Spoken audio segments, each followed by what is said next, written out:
Today, we're talking about the age old problem of working to resolve symptoms instead of root causes. And this is a theme that comes up a lot in our work that we want to take the time to unpack, what's at play, how easy it is to fall into that, and really provide a framework and be thought partners in taking the time to really sit and dissect and discern what is causing those painful symptoms. A metaphor to help explain this is when you're having digestive problems and your stomach hurts, and how most people will just take Pepto Bismol, maybe even peppermint tea or something to solve, that upset. But if it's an ongoing digestive problem, most humans will just continue to take Pepto Bismol, or they'll go in and get something over the counter in order to eliminate that symptom that happens over and over. The question comes up is like, well, what is actually causing that upset? Is it what you're eating? Is it stress? Is it an ulcer? Is it cancer? There could be an allergy. Like, there could be so many different potential root causes for your stomach hurting that eventually people will go in to the doctor if the pain gets consistently worse and over time won't go away.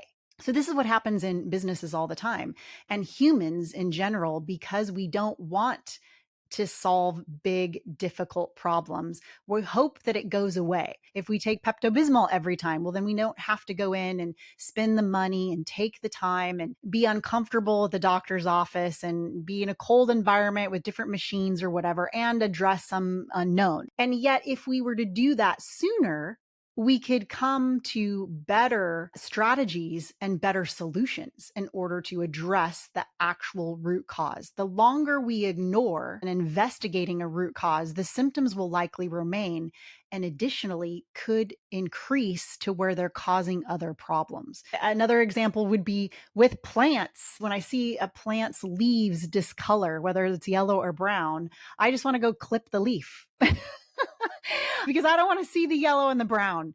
And yet that just never solves the problems. That does not mean that the new leaves that are coming in aren't going to also become yellow and brown, because you have not addressed the problem. Is it a water problem? Is it a light problem? Is it a soil problem?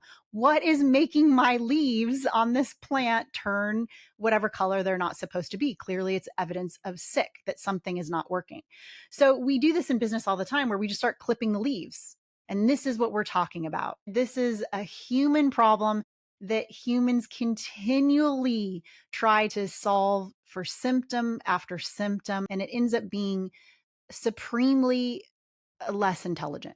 We also learn to live with symptoms. And so, in your analogy with the body and the digestive system, when this problem first starts, it's a little bit of felt pain. It's spontaneous and it's surprising. But over years and years and years of living with certain levels of pain, certain discomforts, certain avoidances, certain restrictions on how you can move throughout your life, given the symptoms that you're experiencing, you forget actually how big this problem is and how much pain it's causing you. And I think I've seen a lot of businesses and people live with problems and live with symptoms for so long that they're not even attuned to the opportunity to fix it. An example that I see in business in terms of treating a symptom versus a cause is I've seen a lot of companies take corporate days off where everyone takes the same day off and they're resting to overcome burnout. And then let's say they take, a Friday off. The next Monday, their inbox is twice as full. They've got the Sunday scaries twice as bad because that work doesn't go away. The problem doesn't go away. It creates a worse problem. Meanwhile, there's a signal towards, hey, we're taking care of this problem of burnout through rest, through a day off. But unfortunately, there's been a total avoidance to diagnostics of the true cause and the roots of burnout, as of course, those are outcomes based in much deeper problems. We're not bringing some original thought here. It is, though, such an enormous and consistent gap in our skills that it is become one of the tenets of a new pedagogy of leadership, and particularly in the pedagogy of decision intelligence. What do we bring attention to, and how do we learn leadership? How do we learn decision intelligence? This is the most important place to start, is the skills of analysis and being able to track and trace what is a root cause versus a symptom.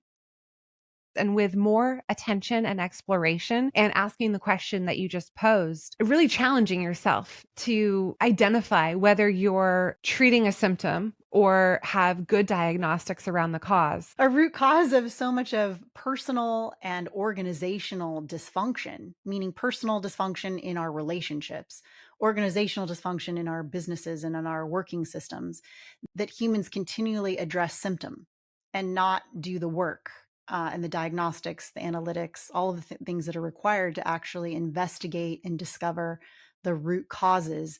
That this is an endless root cause of pain, is this inability to distinguish between a symptom and a cause. And we understand this in tech. We look at tech debt. If something goes wrong in the medical world, the military world, there's all kinds of industries that are committed when something goes wrong to trace the root cause. We understand this concept. Not only do we understand it, we deeply know the importance of it. And yet it's something that we skip regularly. It's something that leaders, managers, workers, partners skip so often that it's this reoccurring problem. And what we want to address here is how we can pay more attention and right away try to figure out what is the root cause in order to create solutions, strategies, and resolve that happen much quicker. And we know intellectually is far cheaper and less work, less energy, less time, less money in order to solve when you understand the root cause.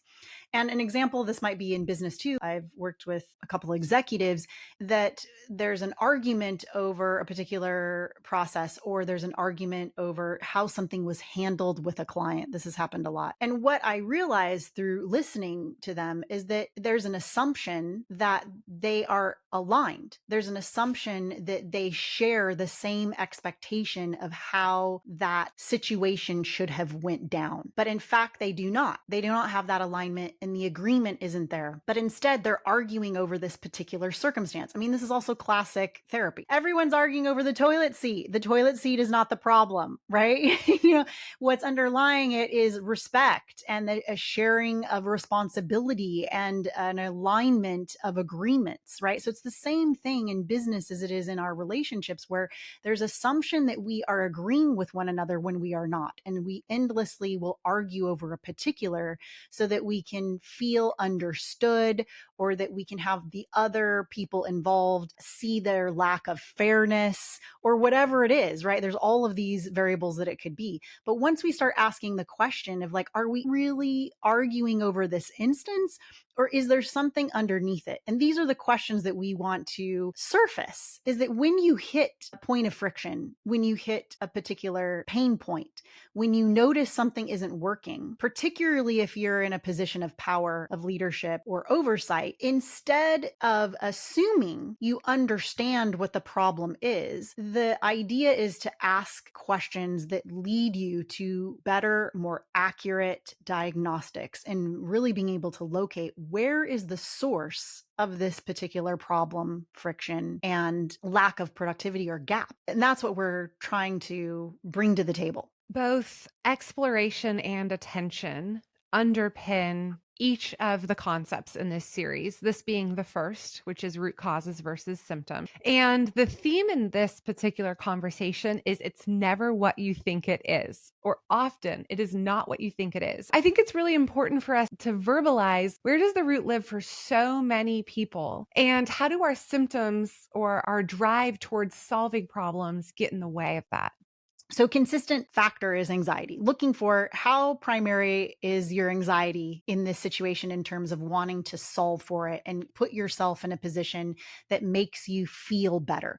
And this happens all the time, even in relationships, right? Where it's like, oh, there's something that doesn't feel good. I don't feel respected. And I want to feel respected. And that becomes the priority over actually looking at the dynamics, what's underneath it, what is leading someone else to feel a certain way, what is the source of somebody's disrespect, and how can you trace that to see where the breakdown is in the trust of the relationship, or what is the source of your insecurity? This is a complicated thing, right? And so this is why I think most humans don't want to do this work. Like, what gets in the way is that most of us don't want to locate some deficiency in ourselves. That's a huge factor. No one wants to like do all this work and then surface, oh, this is some deficiency on my part or in my department or whatever. That doesn't feel good. And also, usually, when you do the work of locating and tracing this, you find more work to do, not less. And more responsibility, not less, when you already have a full plate. So there's layers here. Nobody wants to locate some new problem. They would rather just take care of this symptom, and they don't want more responsibilities. And then a highlight on what could be a personal deficiency, like insecurity or the fact that other people don't trust you. Well, why does your team not trust you? Or have to have difficult conversations if the root cause, which we often find, it's usually two things. It's an operational problem, a protocol, a systemic problem that exists in whoever designed the system.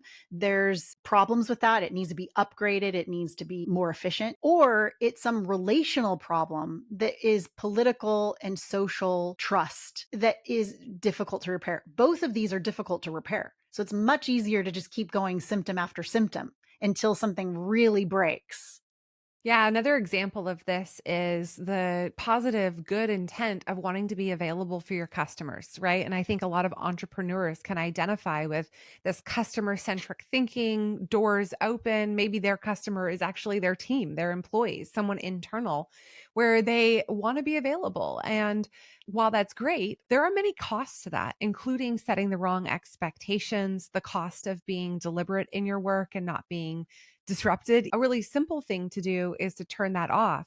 But someone's personal anxiety, their fears, what's driving their desire to be accessible, it actually takes a more strategic lift to change the mindset and calculate how that's actually hurting their customer base, how it's hurting their business to be so accessible. What surfaced was there was this blanket value for accessibility because that's how everyone else was doing it. And that was kind of like a core value. But the question that we posed was, is there a way to serve your customer the same with changing what accessibility means? What does it mean to give customers a great experience? And is that only in how accessible you are?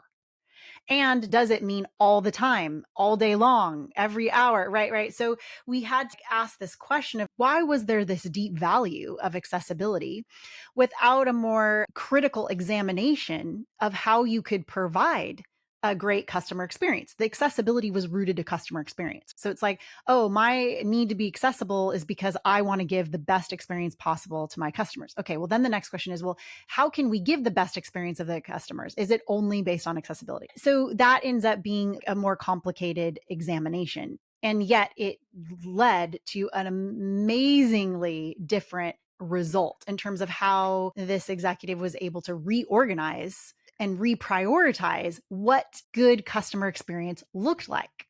And this was revolutionary in terms of how the workflow changed and what were the actual benefits, not deficiencies of a shift away from being accessible all the time.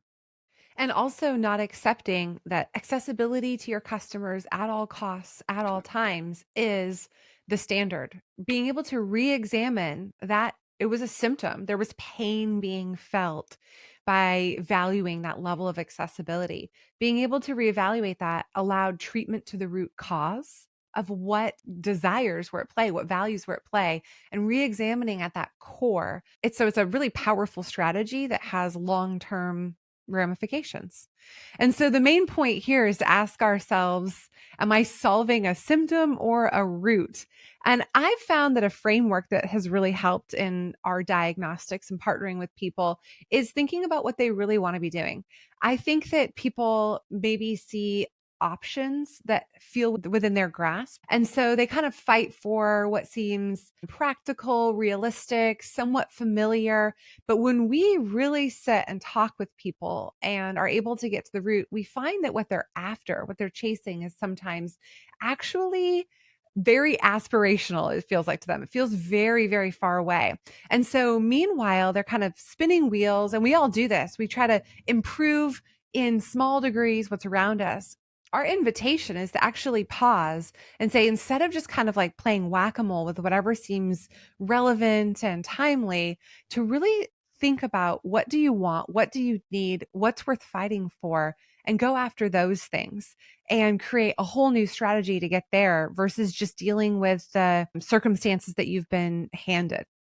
To piggyback on that, when we're addressing how do you restore respect and how do you restore agreements is a whole different conversation when you're starting from that to address a new protocol versus looking at the protocol that, okay, you could change the sequencing and you could change the protocol, but the problem really is about the partnership and the respect. And so if you're changing the protocol, does that automatically restore respect and trust in the relationship? Maybe a little, but not entirely. You have to have multiple strategies now. So, one, yes, change the protocol because that protocol or system failed. Got it.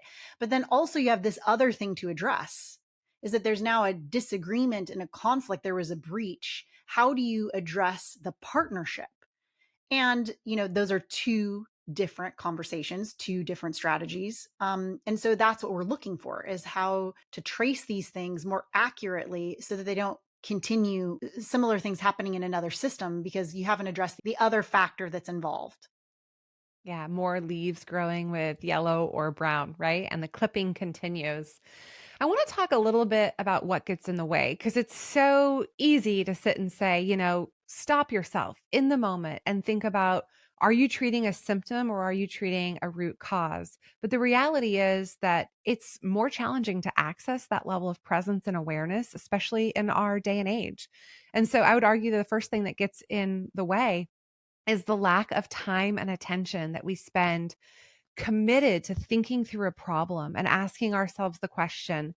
Another is the lack of partnership that we have, the amount of perspective and objectivity that another person can bring, maybe in your organization, but most likely outside of it. And this is not across the dinner table necessarily with a spouse, because there's so much emotion and ego and facts and circumstances that can get in the way. So, really having someone who's removed from the situation and is trained to be able to help diagnose the root cause and the core. What additional things do you believe get in the way? Well, I think the primary thing that gets in the way is how we've been conditioned in our society and our business. We have been conditioned from a young age to deal with symptoms because they're on the surface and they're only what's noticeable. Even our healthcare system, right? Like you go into the doctors and you're having problem, unless your symptoms are strong enough, there's nothing to test and they'll send you home. And these are embedded in all of our systems in how we grow up. So we haven't been trained to pause inside the symptom and figure out what's going on. And that requires a skill in stopping and a skill in bringing attention and then having some analysis. And so just like our bodies, right now, then you have to stop and go, man, how long have I been having this problem? Okay, what have I been eating? Like that's a lot of attention and brain power in terms of tracing and bringing those analytics, right? And then eventually diagnostics. That's a lot of resources required. So we are a band-aid culture. We have been trained to put band-aids on everything. And until something breaks, we don't fix it. I mean, even the military systems, they don't fix anything till somebody dies. Most of politics, the biggest policies are not changed until somebody dies. And even then, it doesn't change because there's other factors involved and there's money and lobbyists, blah, blah, blah. This is why it's a continual problem. My question for myself and others listening is, how much time do we sit and really think through what is the problem? In my experience personally, and I think in our culture, there's such an inclination to start responding and to start problem solving. And the art of problem solving is a really great skill. What we're suggesting here, though, is that until you take the time to really sit with what is the root cause, you could be solving the wrong problem. And so I would challenge those listening to think through, how does their schedule, their time allow for them to think very critically? Just stopping and pausing long enough to allow these things to surface is a real challenge. In our culture, it's really hard to not be doing, to not be producing, to not be meeting. I found it really helpful scheduling time with a thought partner. You might not even know what you're meeting to discuss or problem solve through. But when you have people, resources to help you discern these things, man, you can start building strategies that work a lot more efficiently, a lot more long term. I think our culture gets in the way of it. I think it's a step that we're skipping and it's really hurting us. We have come to have this as a kind of universal knowledge, right? You test for breast cancer and you test for colon cancer as early as possible so that you can prevent and start treatment to address the root cause before those symptoms pile up and create other symptoms that then are no longer treatable. And this is exactly the same principle. So, in thinking through some of the takeaways, we would suggest taking the time to really engage the problem on this deeper level that we've been talking about, to really enter partnership to get perspective on the root and to have help. We believe that, we can all use some help in stepping back and to avoid responding to that ego drive, whether it's the core fear or the core desire, to get that temporary relief from anxiety while not actually touching the root of the problem.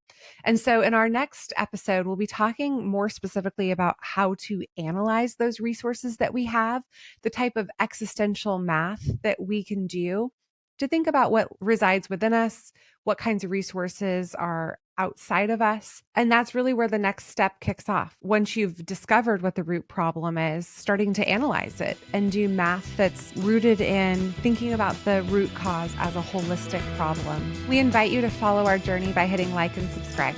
Thanks for listening.